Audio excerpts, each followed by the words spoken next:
Hi there, it's Laura from My Heart Planners, and welcome to part 3 of our Paper Clutter Challenge series. So far we have gotten a bin for all of our papers and we're putting them in there so we don't have any more paper clutter.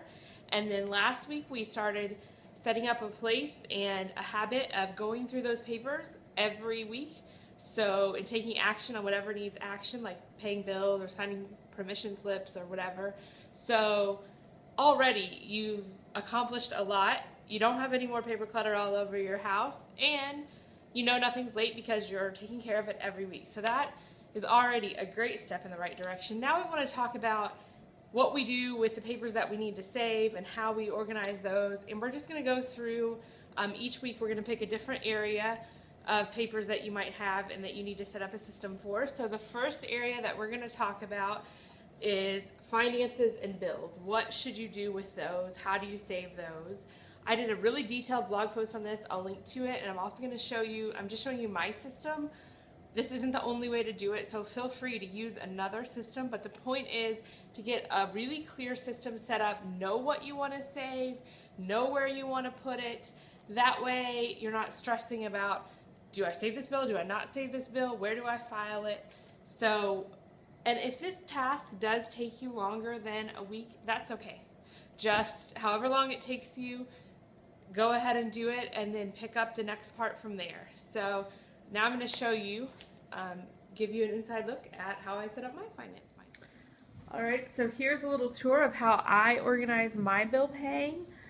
First of all, this is an ARC disc-bound system from Staples. I talk about these all the time. I just love this system, but you could do the exact same thing in just a traditional 3-ring binder. I just took this binder, I added this pretty little decal. The first thing that I did when I set this up, and the blog post does show all this in great detail, I used my due date tracker and I went and I wrote down by each day each bill that I had and when it was due, the amount, whether or not it was auto drafted, things like that, so that I know what bills I have coming in each month.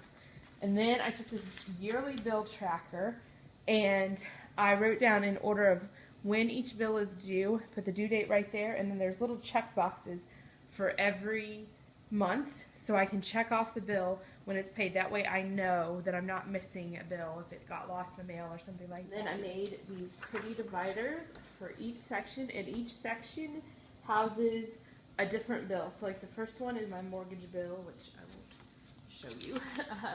The second section here, I'll show you an example.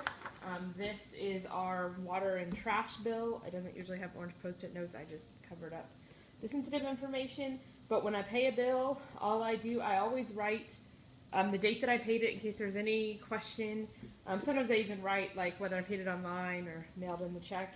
And then I just punch it and stick it in there. And then I can easily look through all of my bills. And then, you know, here's our gas bill, my insurance, my husband's insurance, and all my medical bills are behind that.